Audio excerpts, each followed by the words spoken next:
That ain't said nothing about love. Every answer she said was about something else but love. She ain't got no love in her heart. She's pointing at everybody. Yeah, she don't want love. D, say it again. If she didn't say anything about love, she doesn't want it. She don't want love. Sounds like she wants some sort of security and doesn't care how it goes down. Could never buy your love. No. I'm just wondering if you can't buy me. Money can't buy love. No, can't buy love, baby. Welcome to the Dark Times channel. Before I get started, make sure you guys go ahead and hit that like button for me. And if you haven't subscribed to the channel yet and you enjoy the content, please make sure you hit that subscribe button for me as well.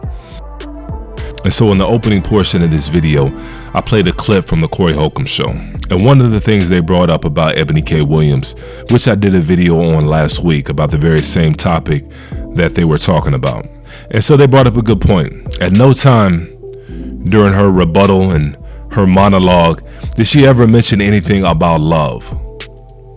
It's not that Ebony K. Williams is not looking for love. It's not that women like Ebony K. Williams are not looking for love. That's not the case. What's happened is that women like Ebony K. Williams, who are wrapped up in materialism, they have a warped sense of what love is. They have a European mindset of what love is supposed to look like. In European culture, the definition of love or the meaning of love is, what can you do for me? What can you buy me? What monetary value can you add to my life? And it's got very little to do with a person's character, a person's integrity, a spiritual connection, intimate connection. And I'm not talking about just a physical one. And we see this play out all throughout the year in European and Western culture. All throughout the year, we see the same thing play out. On Valentine's Day, what do we see? You have to buy flowers. You have to produce some jewelry. You have to go out and buy something in order to get this sense of love. To even get married, you got to produce a ring that costs thousands and thousands of dollars. The ceremony, it's got to cost thousands and thousands of dollars. That's the whole concept of European love, being able to produce something in order for that person to love you. And so women like Ebony K. Williams have adopted this European mindset when it comes to love. Logically, it makes sense for somebody to want to marry somebody that has a lot of money and that can provide a certain lifestyle. But we're not talking about thinking logically here. We're talking about thinking on a higher level. We're talking about thinking on a higher level because European logic doesn't work for us. If it did, we would have been out of these conditions a long time ago. And so we're not talking about thinking rational. We're talking about thinking on a higher level. While we're down here, we're supposed to be able to find our soulmate or soulmates, whatever your school of thought is on that. And so because your soulmate down here or your soulmates may happen to drive a bus where they make a salary up to $100,000 a year in some cases, because your soulmate, who is going to make your time down here possibly more pleasant than anybody else in the world could possibly make it, because they happen to be driving a bus or maybe a school teacher or collecting your garbage, you're going to miss out on an opportunity to ease your burden while you're down here, to be your helpmate, to be your partner, to be your comforter. You're going to miss out on that opportunity because they don't drive a Benz. They don't have a certain level of maybe degrees that you have. They don't have any initials after their name. And I could actually see if it was working out. If more people were getting married and more people were staying married, and not just married, just committed. If more people were happy in their relationships than ever, I could actually see, you know what, it's working, so you can't knock it. But if this European mindset and this European matrix that they have created isn't working out for you, why do you keep falling for it? That's my issue. Why do we keep falling for it? They keep dangling these images of what your life is supposed to look like, once you fully adapt this European mindset. They keep dangling these images of what your life is supposed to look like, but it never winds up being like that.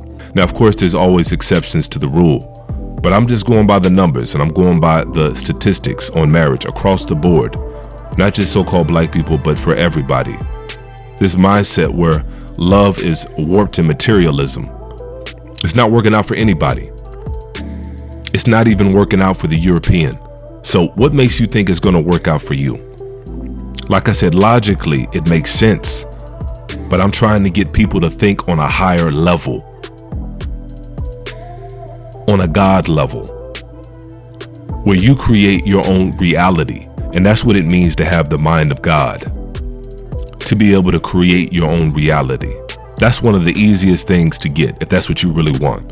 You can't create somebody who loves you and you love them back. You can't create that. At least not the unconditional kind. Either it is or it isn't. I know women that are in their 40s and 50s that are still waiting on their godly mate that they've been praying for since they were in their 20s. God is supposed to bring them this 6'3" male who's their age with no kids, who makes well over 6 figures. That's what they prayed for, so God is supposed to bring that to them. I know too many women that are still believing for that. In the meantime, they've missed out on relationship after relationship, waiting for this fictional man that they've made up in their mind based off the European mindset of what love is supposed to look like and what your mate is supposed to look like.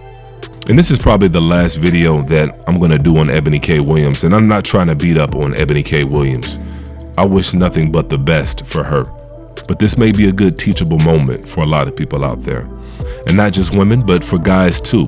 Most guys are missing out because they're waiting on this picture-perfect woman to come through the door, where her face and her body are flawless according to European standards.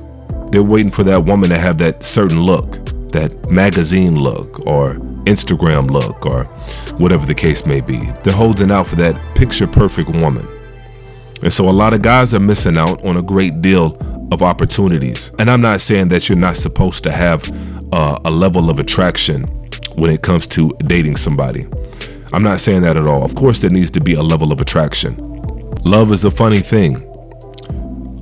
Love is the ultimate chaos.